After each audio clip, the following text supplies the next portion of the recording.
देखिए, बहुत खराब स्थिति में चीजें हैं। ईरान एक ताकत है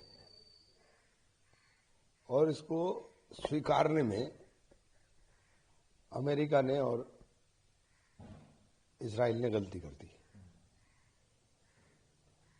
मुझे नहीं लगता कि वो ईरान का उस तरह से खात्मा कर पाएंगे जिस तरह से इराक में, लीबिया में या उन और जगहों पर वो कर पाए थे।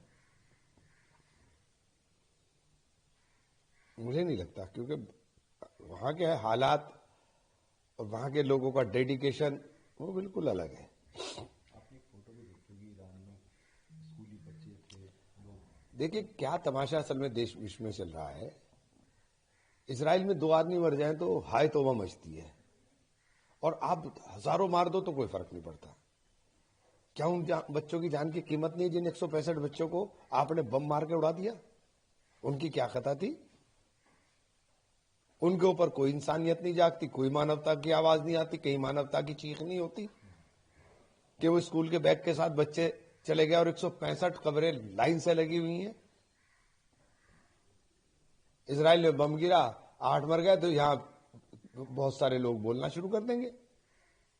अब वो मिलेनियम ट्रम्प भी यूएन में जा रही हैं, वो बच्चों के लिए बोल रही है। अरे तुम 165 बच्चों को तो कल एक दिन पहले ही मारा तुमने, कातिल हो तुमने कत्ल किया है मासूम इंसानियत का। ट्रम्प कह रहे हैं कि हम लोगों ने जो है ईरान के एयर डिफेंस, नेवी। ट्रम्प का ऐसा इलाज कर दिया ईरान में कि अमेरिका सदियों याद रखेगा। वो जो मुगालता था अपना, वो मुगालता तो ईरान ने दूर कर दिया। मिडिल ईस्ट के अंदर सारे बेस को धड़ाधड़ उड़ा रहा है। अकेला देश कितनों के ऊपर भारी है, ये नहीं समझ में आ रहा है। विश्व में कौन चल रहा है उसके साथ? 2-4 देश हैं जो उसको मॉरल सपोर्ट दे रहे हैं, ना अकेला ही मार रहा है। और मर्द और बहादुरी की मिसाल ईरान बन रहा है, बहादुरी की मिसाल ईरान बन रहा है। ईरान के जो अधिकारी हैं, जो वहाँ लोग हैं, वो कह रहे हैं कि हमारा भारत के साथ जो रिश्ता था वो सांस्कृतिक रिश्ता तो उनका भारत के साथ है, था नहीं, रिश्ता है और रहेगा। केवल एक आदमी की वजह से रिश्ता खराब थोड़ी हो जाएगा। एक आदमी को अगर समझ में ही नहीं आ रहा है कुछ भी, वो इतना फाइलों से डरा हुआ है कि उसने पूरा देश ही झुका के डाल दिया। हम अमेरिका के बिट्ठू ना थे ना होंगे। भारत का अपना वजूद है, भारत की अपनी हैसियत है और भारत को उसी हैसियत में रहना पड़ेगा। वन साइडेड हम नहीं रह सकते। जो आपने बात कही, यही बात ईरान के जो सुप्रीम लीडर, भाई मैं तो कल मिला था उनसे, और हम लोग उनको सलाम भेजते हैं। मैं तो कल उनसे मिला था। उन्होंने मुझसे बताया कि खामनेई साहब कहते थे कि भारत को समझना है तो डिस्कवरी ऑफ इंडिया पढ़ो, पंडित जवाहरलाल नेहरू की लिखी हुई। और गांधी जी के विचारों से वो प्रभावित थे और उन्होंने सब बताया था। और कहते मैंने पढ़ी है डिस्कवरी ऑफ इंडिया, और उन्होंने 4 बार पढ़ी है डिस्कवरी ऑफ इंडिया। तो कहां वो नेहरू से कहां इनका मुकाबला हो जाएगा? जो लोग आज बैठे हुए हैं, इनका क्या मुकाबला है नेहरू से?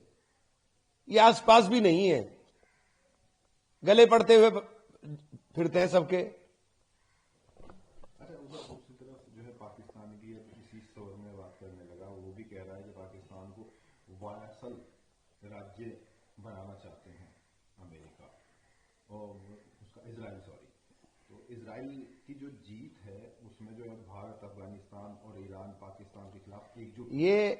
ये हुक्मरान जो हैं वो प्रधानमंत्री नरेंद्र मोदी देश के प्रधानमंत्री हैं, लेकिन 40% ही लोग की वजह से हैं, 60% इस विचारधारा के खिलाफ हैं।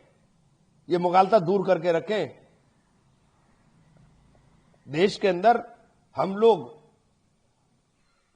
देश के लिए अपने प्राणों की न्यौछावर करने वाले लोग हैं। जंग आजादी में हमने गुलामी की जंजीरों से आजाद कराया देश को। ये तो गुलाम थे, माफीनामे भरे हुए इनके सब लोगों के। ये क्या लड़ेंगे? जो कुछ ये हो रहा है, क्या हिंदुस्तान को किस मकाम पे खड़ा कर दिया आपने? हमारा ये मर्तबा थोड़ी था। हम तो गुट निरपेक्ष थे। आपने तो पिट्ठू बना के खड़ा कर दिया कि जो हुक्म ट्रंप साहब का होगा वो आप मानते फिरेंगे।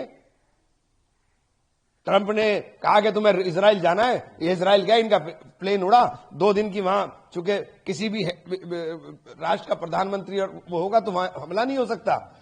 जो लोगों की रिपोर्ट आ रही है, और ये उनका प्लेन उड़ा, उन्होंने धड़ा से बम मार दिया। इनको साहब को पता ही नहीं है कुछ भी, इन्हें तो पता ही नहीं है कुछ भी, क्योंकि ये तो फाइलों में इतने दबे हुए हैं कि इन फाइलों से इतना डर है कि इन्होंने पूरा देश कंप्रोमाइज कर दिया, देश की पॉलिसी कंप्रोमाइज कर दी। क्या नैरेटिव चला रहे हैं कि ईरान ने 1971 में, 1965 में, अरे पढ़े लिखे जाहिल नहीं हो, सारी दुनिया समझती है 1971 और 1965 का ईरान जो था वो अमेरिका का ईरान था, रजा पहलवी का ईरान था। जिस रजा पहलवी को आगे कर करके अमेरिका चल रहा था उसका ईरान था। उसको सपोर्ट कर रहे हो? क्या बेवकूफी की बातें कर रहे हैं? यूनाइटेड नेशन में अकेला कंट्री था जिसने कश्मीर के मुद्दे पर हमारा समर्थन कर दिया था। कैसी बातें कर रहे हैं? मतलब ये अपनी बेवकूफी के अंदर ये भूल गए हैं कि इनको बोलना भी क्या है, इनको पता ही नहीं है। उनके तो बयान की वो आलोचना भी होती है कि जाके इजराइल के अंदर कह तो रहा हूं कि प्रधानमंत्री जी एप्स्टीन के अंदर इतने दब गए कि उन्हें कुछ समझ में नहीं आ रहा कि वो करें तो करें क्या, और वो देश के हितों के साथ कंप्रोमाइज कर रहे हैं।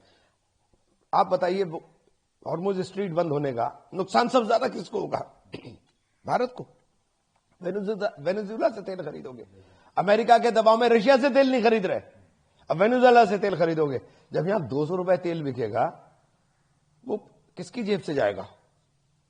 किसकी जेब से जाएगा? ये कौन सा राष्ट्रवाद है? ये कौन सा राष्ट्रवाद है जिसमें राष्ट्र के हितों के ऊपर समझौता हो रहा है?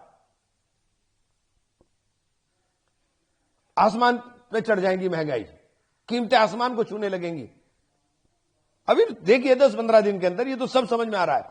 जो घोर मोदी मोदी करने वाले लोग थे टीवी डिबेट में, वो जर्नलिस्ट जीडी बख्शी को सुनिए, हर वक्त मोदी मोदी करते थे।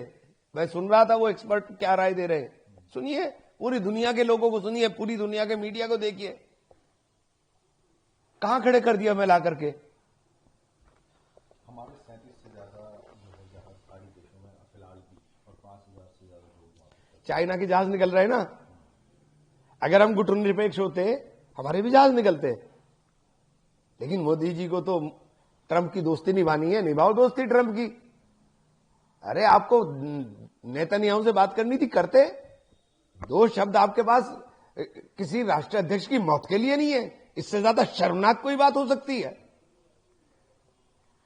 इससे ज्यादा कोई शर्मनाक बात हो सकती है कि आप इतने दब गए एप्स्टीन के अंदर कि आपके पास संवेदना के लिए 2 शब्द नहीं है?